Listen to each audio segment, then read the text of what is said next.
परिकर पार्षद श्री गौर नित्यानंद प्रभु, परिकर पार्षद श्री श्री राधा गोविंद, सभी के अभय चरण कमलों में हम पुनः पुनः दंडवत प्रणाम करते हैं। उनसे उनकी ऐतु की कृपा की हम प्रार्थना करते हैं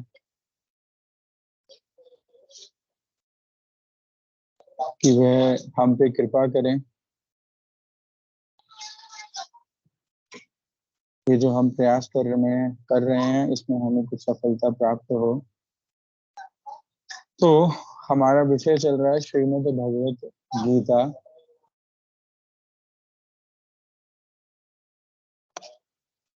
उमा दीदी, माइक बंद कर लीजिए आप, है ना। माइक और कैमरा सभी ऑफ कर लेंगे तो उससे डिस्टरबेंस कम होती है। संगीता दीदी, आप भी कैमरा ऑफ कर लेंगे आप अपना, है ना। उमा दीदी, हाँ चलिए ठीक है। तो अभी तक हमने 3 श्लोक हमने कर लिए हैं श्रीमद् भगवत गीता के। तो अगर किसी को भी किसी प्रकार का कोई डाउट लग रहा है तो वो पूछ सकते हैं, है ना। और अगर किसी को लग रहा है कि बहुत स्पीड से चल रहे हैं या कुछ ऐसी बातें हैं जो समझ में नहीं आ रही हैं, कुछ शब्द समझ में नहीं आ रहे हैं, तो मैं यही कहूंगा कि आप पूछें उस चीज को। ऐसा ना हो कि बस मैं केवल बोल के आगे बढ़ता जाऊं। उसके लिए क्लास नहीं हो रही है। हमारी कोशिश ये है कि जो भी चीजें, जो भी बातें हम यहाँ पे कर रहे हैं, समझ रहे हैं, वो हमें अच्छे से समझ में आए, है ना। तो इसीलिए आप सबसे प्रार्थना है कि आप सभी क्या करें, पूछें। जहाँ पे अगर कोई चीज समझ में नहीं आ रही है, कुछ चीज बिल्कुल नहीं लगती है या डिफिकल्ट लगती है, तो क्या करो, आप सब पूछो उसको। ठीक है।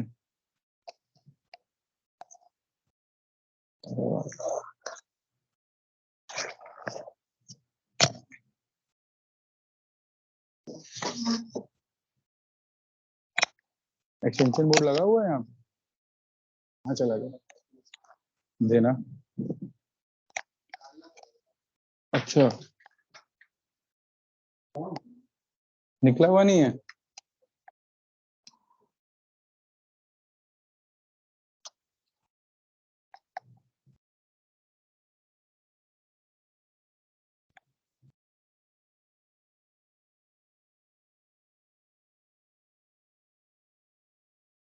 1 मिनट और होल्ड करना। हाँ, तो किसी का भी अगर किसी प्रकार का कोई प्रश्न है, कोई भी चीज डाउट है, तो वो प्लीज पूछिए।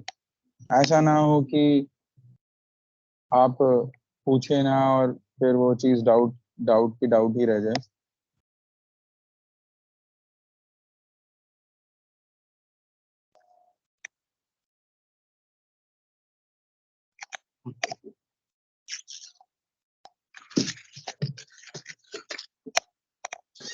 ठीक,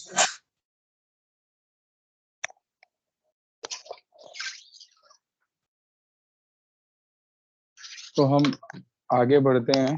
अगर तो वो रिकॉर्डिंग होगी, आप रिकॉर्डिंग में देखिएगा, है ना। ठीक है ना, तो वो रिकॉर्डिंग जो होगी उसमें देखिएगा फिर।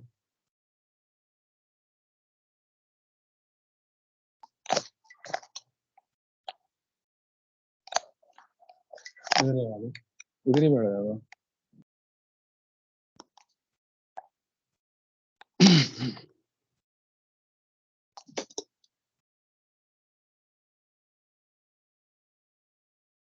तो ठीक है, हम आगे बढ़ते हैं। अब श्लोक संख्या हम आ गए हैं चौथे पे। 3 श्लोक हम कर चुके हैं। तो प्रथम अध्याय, चौथा श्लोक। आ चौथा, पांचवा और छठा गुरुदेव ने क्या किया है, इस श्लोक को इकट्ठा ले लिया है और इसकी जो टीका है उसको भी इकट्ठा ले लेंगे। तो अभी हो क्या रहा है कि संजय बोलते जा रहे हैं ना। पूर्व में हमने देखा कि संजय धृतराष्ट्र को बता रहे हैं, तो तीसरा श्लोक में उन्होंने बताया, है ना। और दूसरे श्लोक में उन्होंने बोलना शुरू किया, और तीसरे श्लोक में कैसे दुर्योधन द्रोणाचार्य को बता रहा है। तो अब आगे बता रहे हैं कि चौथे श्लोक का अनुवाद है कि इस सेना में महाधनुर्धारी अर्जुन और भीम एवं उनके समान ही शूरवीर सात्यकी, विराट नरेश तथा महारथी द्रुपद आदि हैं। ठीक है, तो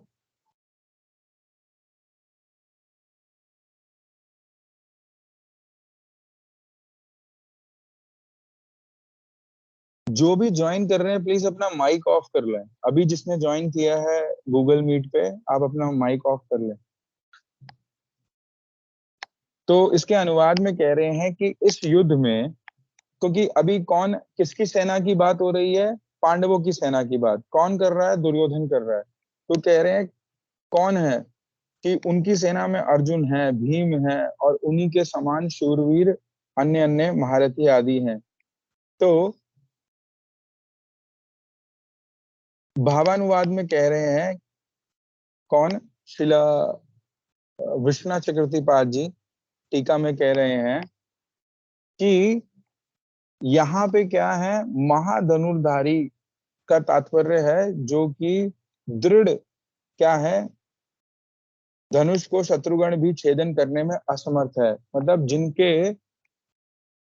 क्या है, बहुत ही अच्छे से उनको धनुर्विद्या आती है, और कोई भी ऑपोजिशन वाला, कोई विपक्ष में उनके समान कोई धनुर्धारी है ही नहीं, उनको पराजित करना बड़ा मुश्किल है। ठीक है ना। और यहाँ पे उन्होंने अनेक उनका नाम लिया।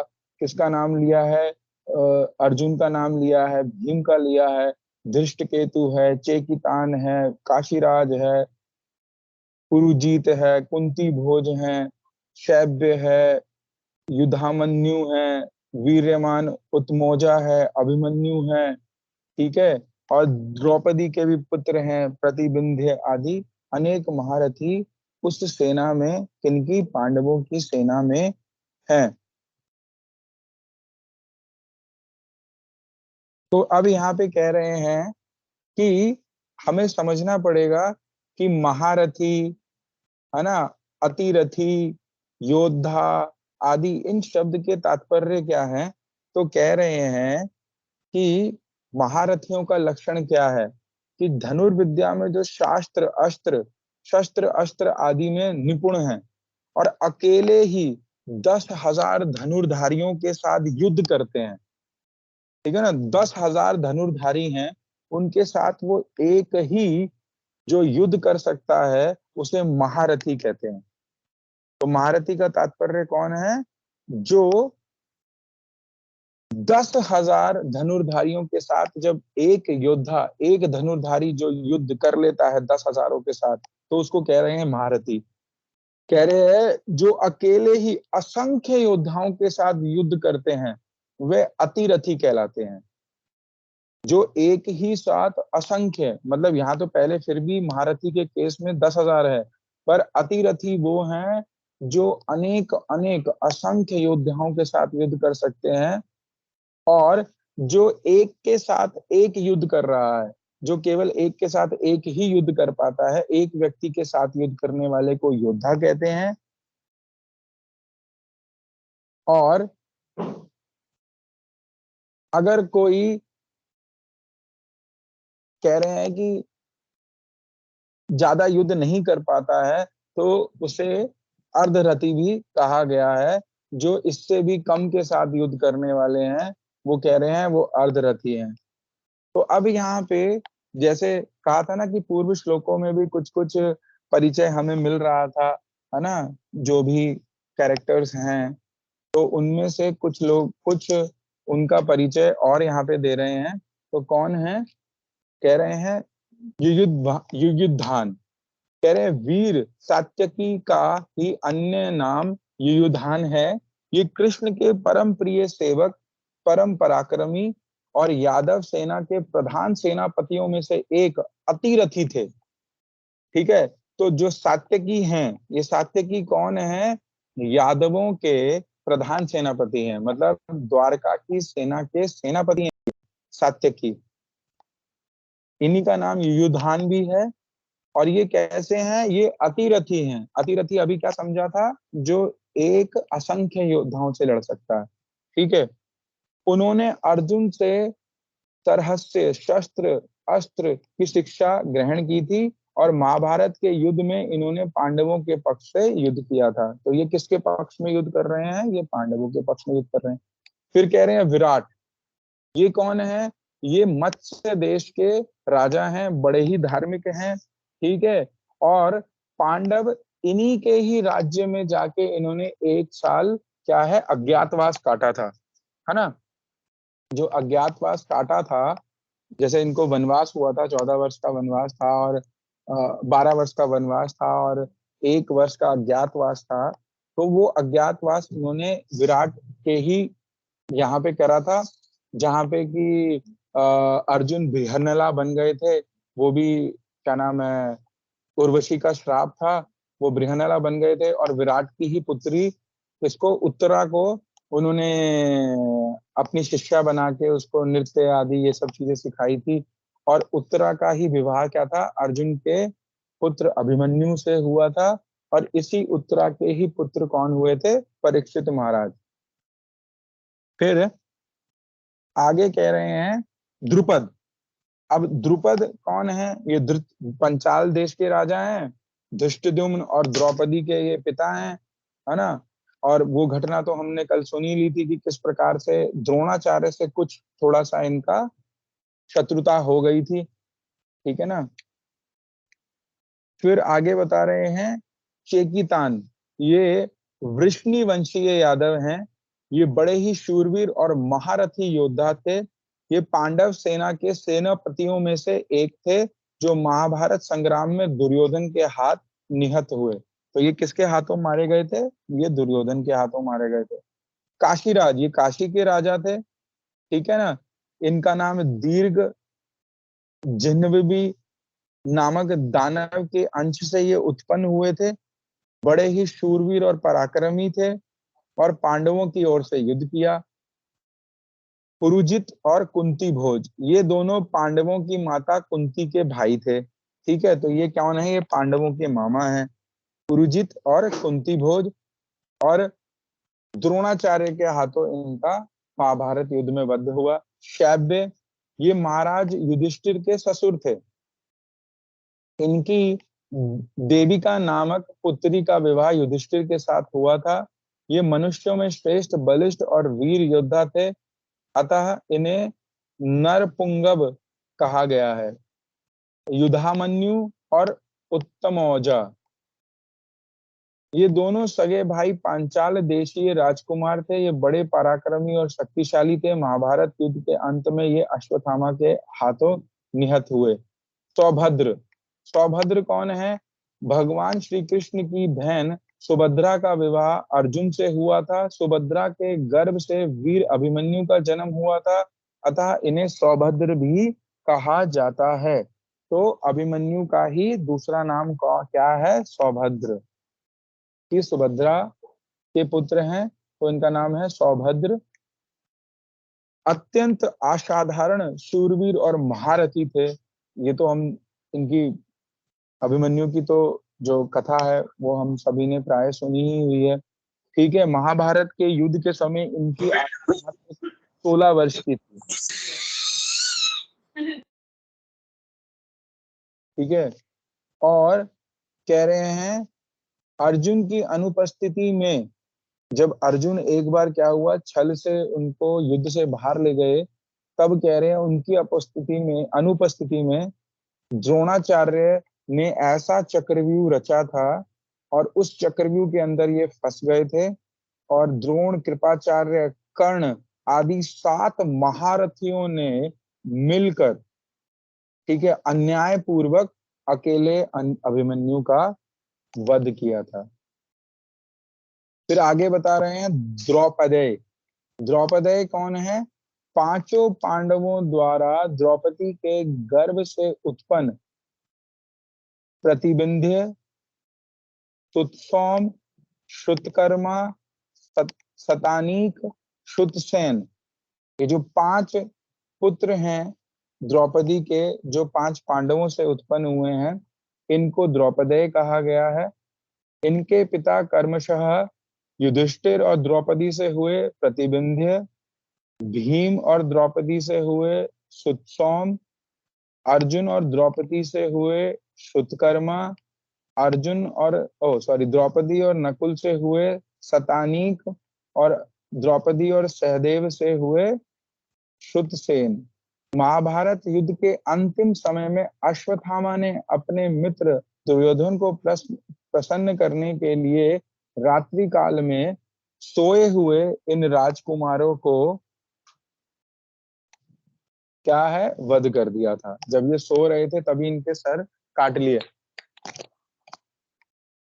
दुर्योधन ने जिन जिन योद्धाओं का नामों का उल्लेख किया है, उनके अतिरिक्त भी पांडवों की सेना में बहुत सारे महारथी थे, जिनके लिए दुर्योधन ने सर्वे पद का प्रयोग किया है। तो कह रहे हैं ये तो नाम तो लिए ही लिए, इन नामों के अलावा भी कह रहे हैं अनेक और महारथी भी वहां थे।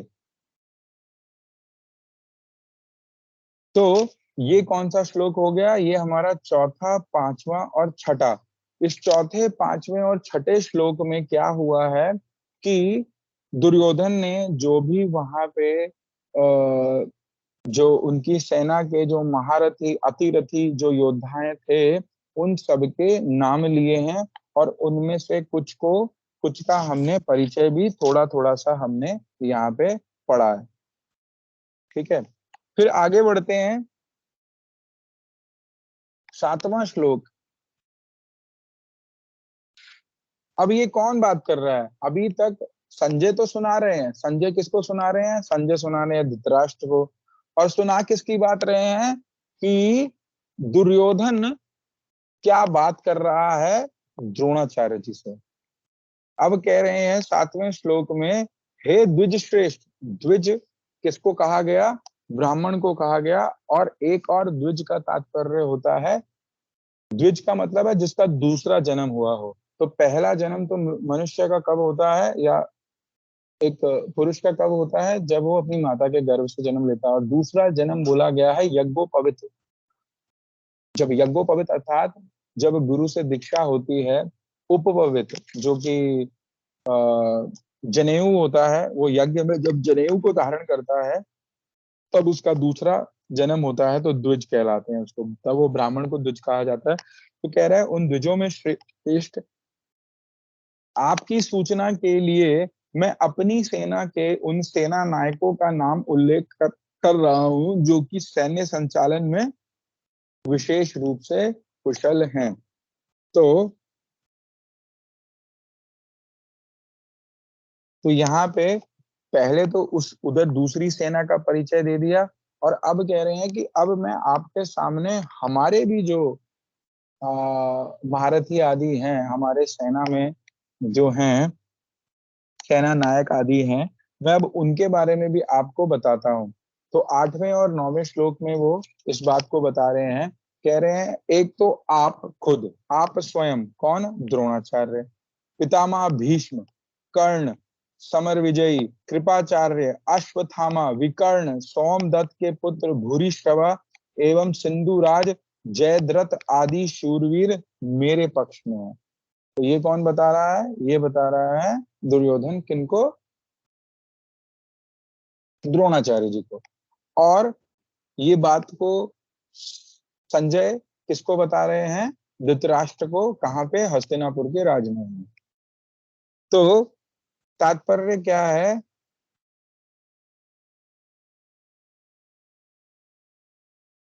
और अगले ही श्लोक में कह रहे हैं इसी प्रकार मेरे को, मुझे, मेरे मेरी मेरे लिए लड़ने वाले, ठीक है, और क्या है, नाना प्रकार के अस्त्र शस्त्रों से सुसज्जित ये सभी अनेक वीर जो कि युद्ध में निपुण हैं, ये क्या कर रहे हैं? ये प्राण लेने के लिए, ठीक है, और प्राण देने के लिए तत्पर हैं मेरे लिए, मेरे पक्ष में ये युद्ध कर रहे हैं।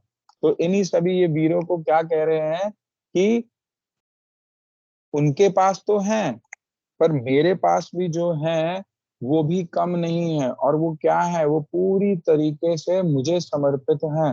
वो मेरे पक्ष में ही युद्ध करने वाले हैं।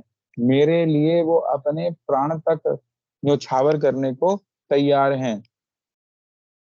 तो कह रहे हैं जीवन धारण करने से अथवा जीवन त्याग करने में मेरा महान उपकार होगा, यह समझकर जो व्यक्ति कुछ भी करने के लिए तत्पर है उसी के लिए ही त्यक्त जीविता का यहाँ पे एक शब्द का प्रयोग हुआ है। तो कह रहे हैं ये सब शूरवीर कैसे हैं, त्यक्त जीवितः, अर्थात क्या है, जो कि अपने प्राण, क्या है, अपने प्राण देने तक के लिए तत्पर हैं।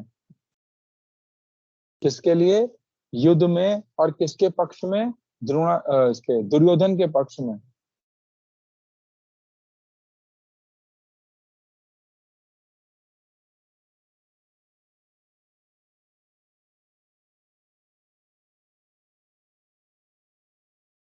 तो यहाँ पे एक भाव और कह रहे हैं कि श्रीमद् भगवत गीता के आगे चल के 11वें अध्याय के 33वें श्लोक में भगवान ने भी एक वाक्य बोला है।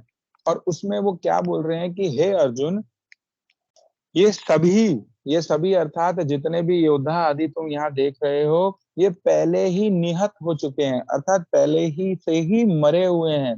केवल तुम निमित्त बन जाओगे इनको मारने का। तो एक प्रकार से ये जो भगवान की उक्ति, जो भगवान ये शब्द, ये जो लाइन आगे चल के बोलने वाले हैं 11वें स्कंद में अर्जुन को समझाते हुए जब बोलेंगे, तो कह रहे हैं एक प्रकार से सरस्वती देवी अभी ही किसकी,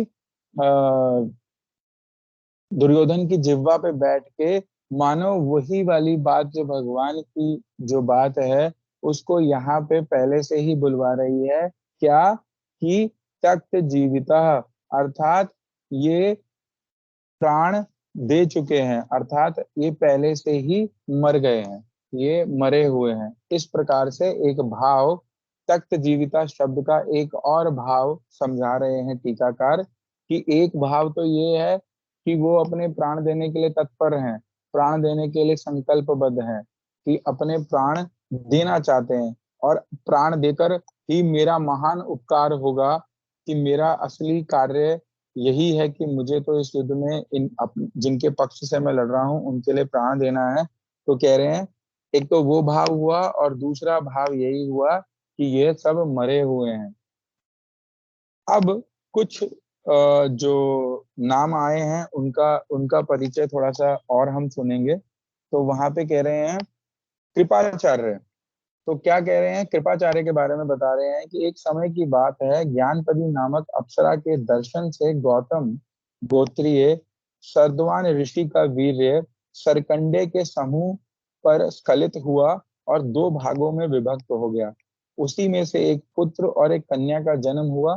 कन्या का नाम कृपि हुआ और पुत्र महाबली कृप के नाम से प्रसिद्ध हुआ। सद्वान ऋषि ने ही इन्हें धनुर्वेद आदि में पारंगत किया। ठीक है, तो उन्हीं ऋषि ने ही इनको पढ़ाया लिखाया आदि। ठीक है, ये कौन, कृप। और ये अत्यंत वीर पराक्रमी और धर्मात्मा थे। महाभारत युद्ध में इन्होंने कौरवों के पक्ष से युद्ध किया था। महाराज युधिष्ठिर ने युवराज परीक्षित की शिक्षा के लिए इन्हें नियुक्त किया था। तो आगे चल के ये कृपा, कृप कौन हो गए, कृप प्लस आचार्य, तो कृपाचार्य।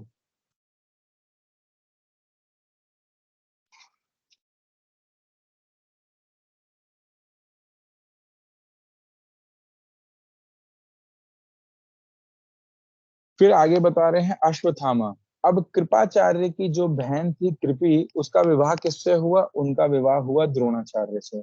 और द्रोणाचार्य और कृपि से जो पुत्र जन्म लिया उसका नाम था अश्वत्थामा। ठीक है, अब कह रहे हैं कि इसका जो कौन है, अश्वत्थामा का,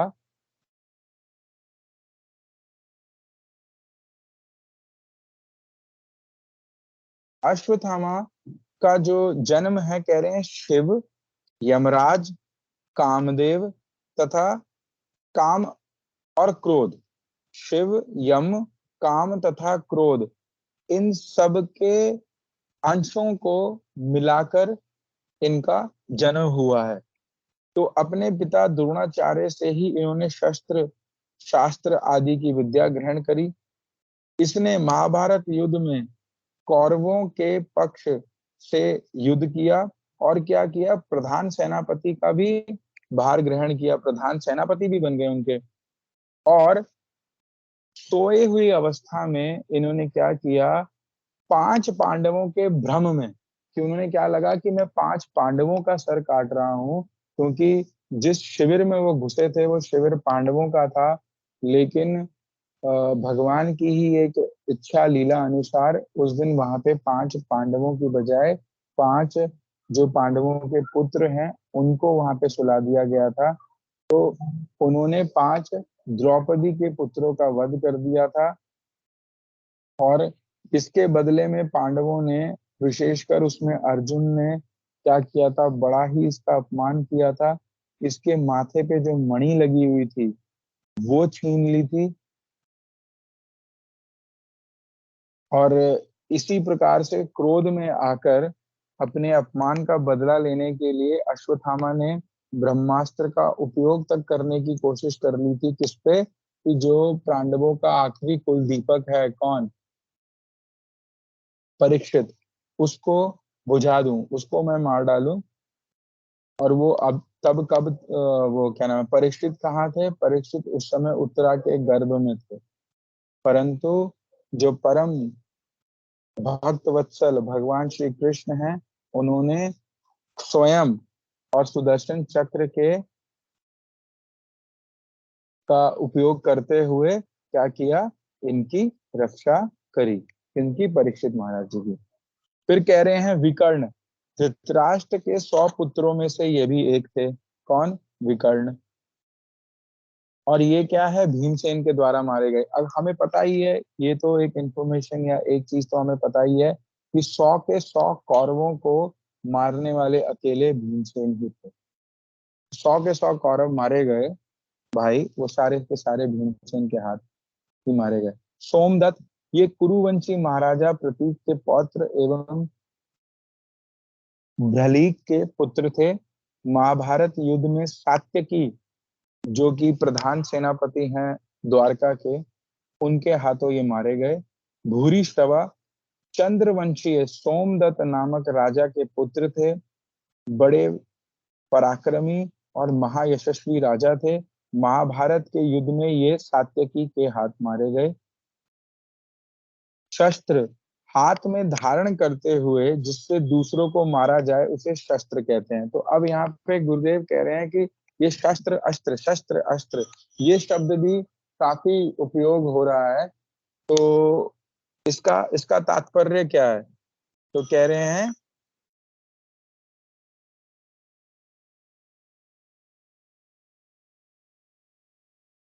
किसी ने ऐसी पूछा है मुझसे कि क्या यज्ञ यज्ञ उपवीत की परमिशन गर्ल्स को भी दी गई है क्या वेदों में। तो कह रहे हैं कि यज्ञोपवित यज्ञ में और वेदों के कुछ मंत्रों को धारण करते हुए मिलती है। तो हमने तो जहां तक सुना है और समझा है, ये उपवीत स्त्रियां धारण नहीं कर पाती हैं, क्योंकि उनको अपने मासिक से गुजरना होता है। और जब वो मासिक की जो स्थिति होती है वो 5 दिन की, 4 5 6 दिन की जो भी स्थिति होती है, उस समय फिर क्या होगा, वो यज्ञोपवित अपवित्र हो जाएगा, वेद मंत्रों का पाठ नहीं होगा आदि आदि करते हुए। तो उपवित हमने कभी किसी स्त्री का होते हुए देखा नहीं। शस्त्र अस्त्र बता रहे हैं कि शस्त्र वो है जिसको हाथ में ही पकड़ा जाता है और हाथ से ही उसे उसके उससे लड़ा जाता है। तो जैसे तलवार हो गया, है ना, या कटार हो गई, ठीक है, और ढाल हो गई, इसे हाथ से ही पकड़ा जा रहा है और युद्ध करते वक्त उसे हाथ में ही पकड़ा जा रहा है, ठीक है। अस्त्र कह रहे हैं जिसको फेंक कर शत्रु पे वार किया जाता है, जैसे बाण हो गए, है ना, तो वो हो गए अस्त्र। और शस्त्र जिनको युद्ध के समय लड़ते वक्त हाथ में ही पकड़े हुए हैं, और अस्त्र हो गए जिनसे फेंका जा रहा है, जैसे त्रिशूल भी फेंका जा रहा है, अब भाला भी फेंका सकते हैं, वो अस्त्र भी बन सकता है, शस्त्र भी बन सकता है। तो इस प्रकार से कई प्रकार के अस्त्र शस्त्र हैं। तो शस्त्र वो जिनको लड़ते वक्त भी हाथ में ही है वो, और अस्त्र वो लड़ते वक्त जिनको फेंक के मारा जा रहा है शत्रु को। फिर हम 10वें श्लोक पे अब आ गए हैं। तो 10वें श्लोक में कह रहे हैं कि भीष्म के द्वारा रक्षित हमारा सैन्य बल अपर्याप्त है, किंतु दूसरी ओर भीम के द्वारा संरक्षित पांडवों का सैन्य बल पर्याप्त है। तो यहाँ पे ये जो शब्द हैं अपर्याप्त और पर्याप्त, इसको समझना पड़ेगा कि कहना क्या चाह रहा है जो दुर्योधन है, क्या समझाना चाह रहा है।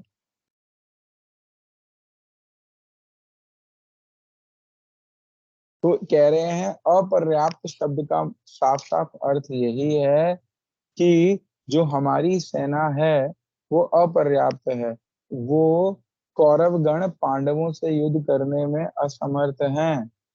ठीक है, उनका सामर्थ्य इतना नहीं है। फिर भी कह रहे हैं, और वो किसके बारे में कह रहे हैं कि भीष्म के द्वारा जो रक्षित हैं, जो भीष्म के द्वारा रक्षा किया जा रहा है। तो भीष्म क्या है? अति सूक्ष्म बुद्धि युक्त तथा शस्त्र शास्त्र में प्रवीण भीष्म पितामह के। तो कैसा है भीष्म पितामह की बुद्धि? कहती है, कहते बोले अति सूक्ष्म बुद्धि। सूक्ष्म बुद्धि का मतलब है जो हर चीजों को गहराई से समझ लेते हैं, जो डीपली जाके किसी चीज को समझते हैं। ठीक है, एक होती है स्थूल बुद्धि, मोटी बुद्धि, और एक है सूक्ष्म बुद्धि। स्थूल मोटी बुद्धि मतलब ज्यादा ऊपरी ऊपरी समझ जाता है, ज्यादा गहराई से या डीपली समझ नहीं पाता। पर सूक्ष्म बुद्धि किसको कहा गया है? और यहाँ पे तो उनकी अति सूक्ष्म बुद्धि की हर चीज को अच्छे से समझ लेना, डीपली समझ लेना। और कैसे हैं? शस्त्र शास्त्र में, कहते शस्त्रों में, शस्त्र अस्त्र विद्या में तो प्रवीण है ही है, शास्त्रों में भी प्रवीण है। प्रवीण का मतलब पूरी तरीके से नॉलेजेबल है, पूरी तरीके से क्या है, इनको अच्छे से उनकी नॉलेज है, उनका ज्ञान है। कह रहे हैं ऐसे भीष्म पितामह के द्वारा भी संरक्षित होने पर भी क्या है, वही उनके प्रधान सेनापति है, उनके द्वारा संरक्षित होने पर भी जो ये हमारा सैन्य बल है, क्या है, वो कह रहे हैं वो अपर्याप्त है। अपर्याप्त का मतलब पहले ही समझ लिया कि असमर्थ है पांडवों को हराने में। क्यों? क्योंकि कह रहे हैं भीष्म, मुझे ऐसा लगता है, किसको लग रहा है? उसको दुर्योधन को लग रहा है कि वो उभय पक्षपाती हैं, जो सामने वाला पक्ष है उसके वो पक्षपाती हैं। कहीं ना कहीं उनके हृदय में अभी भी पांडवों के लिए स्नेह है, प्रीति है, ममता है। तो वो युद्ध करते हुए थोड़ी सी पार्शियलिटी कर देंगे, वो पूर्ण उस क्रोध से, पूर्ण उस आवेश से युद्ध नहीं करेंगे उनके खिलाफ। और उधर कह रहे हैं लेकिन किंतु पांडवों की जो सेना है, और पांडवों में भी नाम किसका ले रहे हैं? वो भीम का। ठीक है, तो भीम का नाम क्यों लिया है? क्योंकि अगर भीम को भीष्म पितामह से कंपेयर करेंगे तो भीष्म पितामह को तो कहा दिया कि अति सूक्ष्म बुद्धि, और भीम कैसा है? भीम स्थूल बुद्धि वाले हैं, वो ज्यादा गंभीर विचार नहीं कर पाते, ज्यादा गंभीरता से सोच नहीं पाते, तो वो स्थूल बुद्धि वाले हैं। और शस्त्र शास्त्र आदि में भी उनके सामने तो बहुत ही वो लो हैं। जितने वो ज्ञानी हैं उतना ही ये क्या कह रहे हैं, ये अज्ञानी है। इनका ये उसमें क्या है, एक प्रकार से उनके सामने बड़े ही अपटु हैं, इनके अंदर ज्यादा शस्त्र शास्त्र आदि की नॉलेज भी नहीं है। कह रहे हैं फिर भी ऐसे भीम के द्वारा रक्षित जो पांडवों की सेना है वो परिपूर्ण है, वो हमारे साथ युद्ध करने में पूर्ण सक्षम है, पूर्ण सामर्थ्यवान है। तो यहाँ पे ये दिखा रहे हैं, क्यों? क्योंकि उनके भीम और उस पूरी सेना के हृदय में क्या है, हमारे प्रति कोई ममता नहीं है, कोई पक्षपात नहीं है। वो पूर्णतः हमारे हमारे से युद्ध करने के लिए, हमें पराजित करने के लिए, और उसको हमें हराने के लिए, हमारे प्राण तक लेने के लिए पूर्णतः वो तत्पर हैं। तो भाव से, इंटेंशन से वो पूर्णतः क्या है, सक्षम है। और कहीं ना कहीं इन वाक्यों से हो क्या रहा है कि दुर्योधन के अंतःकरण में जो भय है वो अब दिख रहा है। कि क्या भय है? कि इस प्रकार से देखो, पहले तो पूरी सेना का वर्णन कर दिया कि वहां पे ये हैं, वहां पे वो महारथी हैं, अतिरथी हैं, योद्धा हैं, हमारे यहाँ ये महारथी अतिरथी योद्धा हैं। और फिर साथ ही साथ एक प्रकार से ये भी बता दिया कि भाई कहीं ना कहीं जो भीष्म पितामह, जो हमारे प्रमुख महारथी हैं, जो हमारे प्रधान सेनापति हैं, उनके उनके हृदय में अभी भी पांडवों के प्रति प्रीति स्नेह ममता है। तो वो कुछ ना कुछ उस पक्ष के पक्षपाती हैं। वो जो युद्ध करेंगे वो कहीं ना कहीं युद्ध करते हुए पक्षपात कर जाएंगे, तो हमारे हारने के चांसेस ज्यादा है। क्योंकि ये वो मान रहा है, क्योंकि वो हो सकता है वो पांडवों को ना मारे, परंतु वो पांडवों में से भीम की कंपैरिजन करते हुए बता रहे हैं। क्योंकि कहीं ना कहीं देखो, ऐसा भी हुआ आगे चल के, भविष्य में ऐसा दिखेगा भी कि भीम ने ही 100 के 100 कौरवों को मार भी दिया, क्योंकि वो पूर्णतः क्रोध में भरा हुआ है। वो अपनी विजय के लिए, इस युद्ध में विजय प्राप्त करने के लिए वो सामने वाले किसी को भी बख्शेगा नहीं, वो किसी के भी प्राण लेने के लिए तत्पर है। तो एक प्रकार से हल्का सा भय दिख रहा है कि ऐसे तो क्या होगा कि हम युद्ध हार सकते हैं। फिर गुरुदेव आगे टीका में इस बात को थोड़ा सा और समझा रहे हैं कि देखो, भीष्म पितामह कैसे हैं? अद्वितीय वीर हैं। अद्वितीय मतलब जिसके जैसा दूसरा कोई नहीं। कह रहे ऐसे वीर हैं कि जिनके जैसा कोई दूसरा नहीं है। और सबसे बड़ी चीज, इनको अपने पिता से ही इच्छा मृत्यु का वरदान है। ठीक है। और कैसे हैं ये अपराजय हैं, इनको जीतना बड़ा मुश्किल है। एक प्रकार से यही समझ लो कि इनका इनको पराजित करने वाला कोई है ही नहीं। और दुर्योधन के पक्ष से तो लड़ रहे हैं, लेकिन स्नेह, जो पूर्ण स्नेह और ममता है किनके प्रति है तो पांडवों के प्रति। तो ये पांडवों का विनाश नहीं चाहते। अब ये दुर्योधन का जो हृदय है ये वो है। तो दुर्योधन क्या लेके चल रहा है भीष्म पितामह के लिए कि अरे भैया, ये तो पांडवों का विनाश चाहते नहीं। इसीलिए चाहे ये कितने भी बड़े योद्धा हैं, कितना भी शास्त्रों का इनको शस्त्रों का अस्त्रों का ज्ञान है, कितने भी ये महारथी हैं, चाहे कुछ भी हो, युद्ध में कितने भी ये निपुण हैं युद्ध कला में, ठीक है, परंतु वो जो इनकी जो ये क्वालिटी है, जो ये चीज है, ये पूरी तरीके से ये युद्ध में दिखाएंगे नहीं, दिखा ही नहीं पाएंगे। क्यों? क्योंकि ये पांडवों का विनाश नहीं चाहते। अब विनाश करने के लिए क्या करना होगा? विनाश करने के लिए होगा पूर्ण उस भाव से युद्ध करना पड़ेगा, पर ये ऐसा करेंगे नहीं।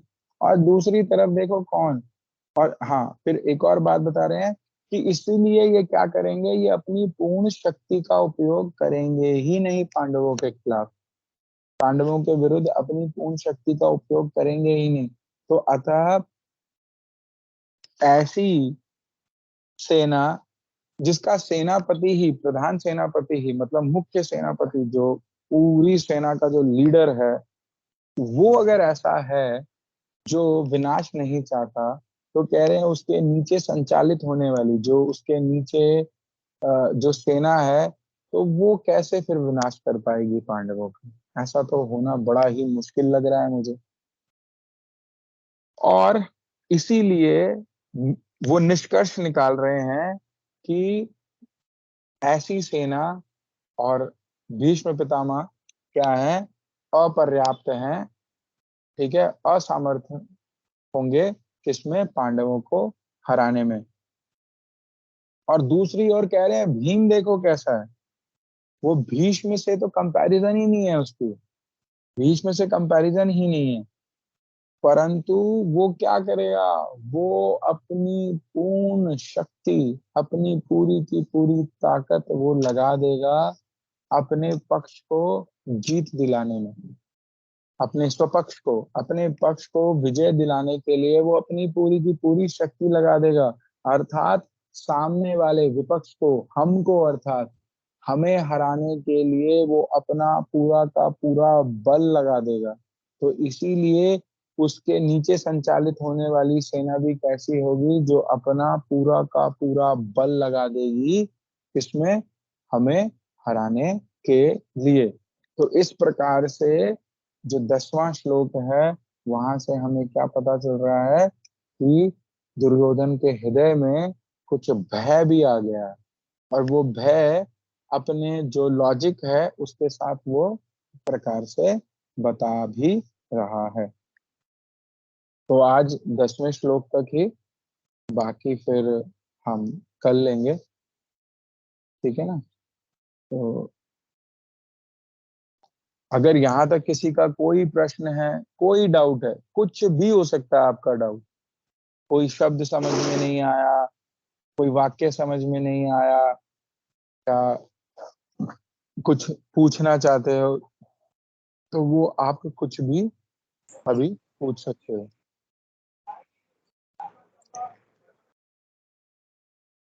हरे कृष्णा।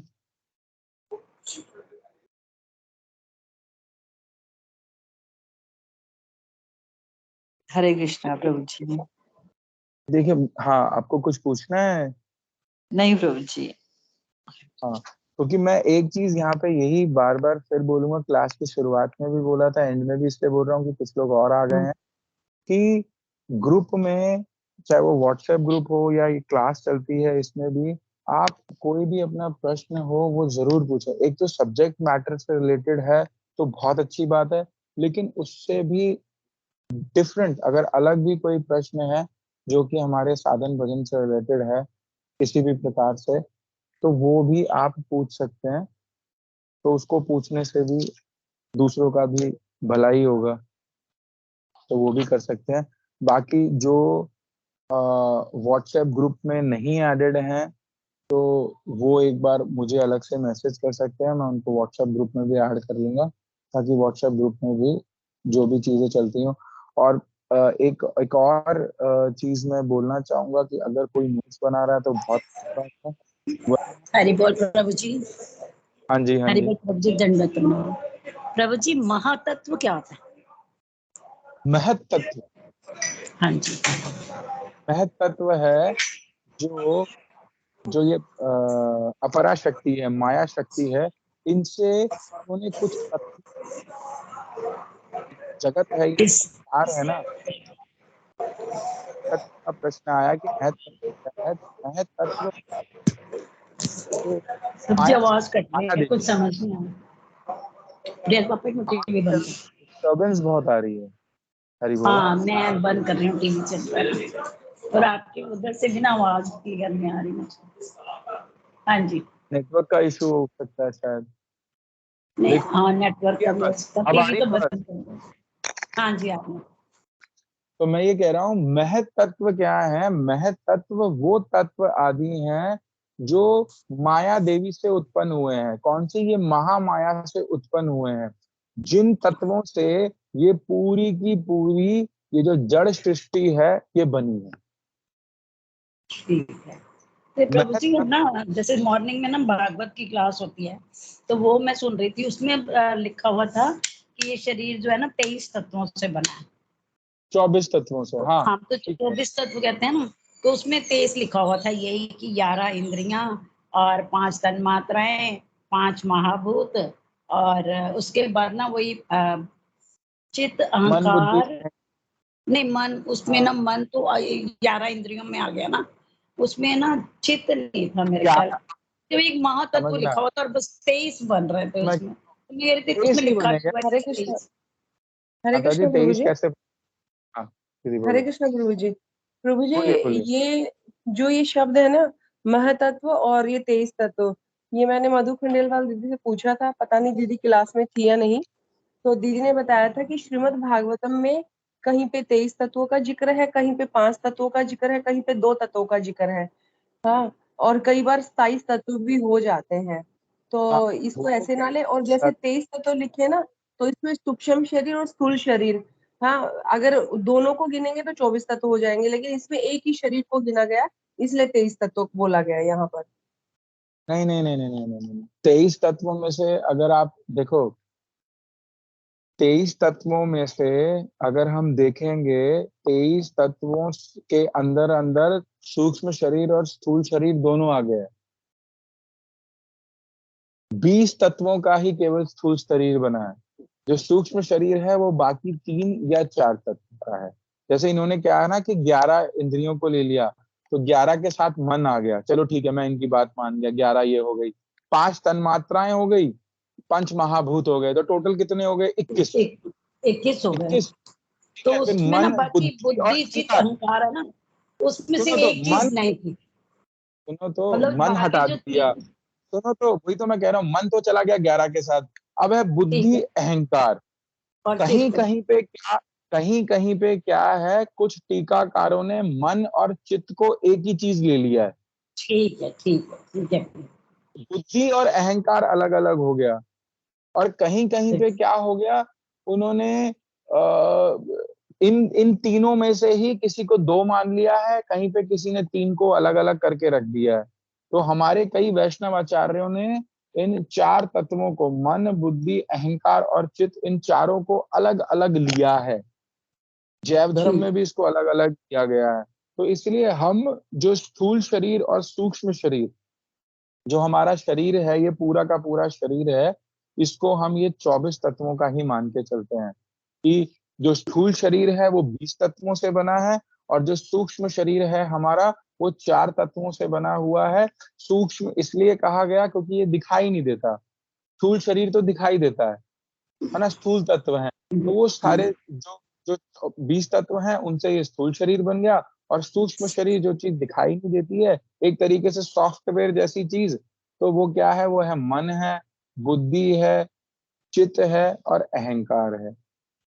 ठीक है। ठीक है, और जो तो उसमें एक तो ना जैसे 21 तो वही हो गई ना, और उसके बाद उन्होंने एक महातत्व और एक अहंकार लिखा था। मैं इसीलिए महातत्व का मीनिंग पूछ रही थी कि महातत्व क्या है। उसमें बुद्धि चित्त नहीं था, 21 वही इंद्रियां, और उसके बाद अहंकार और ये महातत्व हाँ, तो ऐसे वो लिखा। महत्व, देखो जब क्या है ना, ये जो महत्व है, इन्हीं के अंदर यही सारे तत्व आ गए। ठीक जब है, हम सृष्टि हम देखेंगे ना, तो उसमें से दिखाएंगे अहंकार तत्व से ये चीजें उत्पन्न हुई, है ना, इस तत्व से वो चीजें उत्पन्न हुई। तो वो भगवत गीता में, और सॉरी, श्रीमद् भागवतम में जहाँ पे सृष्टि का पूरा वर्णन किया गया है ना, वो बहुत डिटेल्ड में, तो उसको ठीक। बड़े ही सावधानी पूर्वक पढ़ना पड़ेगा। उसको पढ़ते पढ़ते साथ ही साथ में हमें क्या करना होगा, हमें साथ ही साथ में अपने आचार्यों की जो टीकाएं हैं उन्हें जरूर देखना होगा। ठीक है ना? ठीक है। ठीक है, तो आज मतलब पहले अध्याय के 10वें श्लोक तक ही हमने किया। कल फिर हम आगे बढ़ेंगे। तो अभी क्या है कि ये जो कुछ टाइम, कुछ श्लोकों तक केवल एक हल्का सा एक इंट्रोडक्शन सा चलता रहेगा। अभी हमने जो पात्र हैं वो उनके बारे में समझा कि इस तरफ कौन कौन है, उस तरफ कौन कौन है। फिर आगे चल के देखेंगे कि किस योद्धा ने क्या शंख बजाया, कौन योद्धा क्या कर रहा है। फिर उसके बाद जाके एक समय हम थोड़ा सा, अभी तो फोकस पूरी की तरफ है, फिर धीरे धीरे धीरे धीरे क्या होगा, फोकस केवल और केवल किसके पास चला जाएगा? टोटली अर्जुन के पास। फिर अर्जुन की स्थिति का थोड़ा सा वर्णन होगा। फिर अर्जुन अपने मन की स्थिति बताएगा। तो प्रथम अध्याय के आखिरी के श्लोकों में फिर धीरे धीरे धीरे अर्जुन अब अपनी पूरी मन की स्थिति बताएगा। फिर आगे चल के सेकंड चैप्टर से भी थोड़ा थोड़ा बताएगा, और सेकंड चैप्टर में फिर जाके भगवान कहीं पे बोलेंगे। ठीक है, तो आज यहीं तक ही, बाकी फिर हम कल देखते हैं। हरे कृष्ण, सभी को धन्यवाद प्रणाम। हरे कृष्ण प्रभु, दंडवत प्रणाम।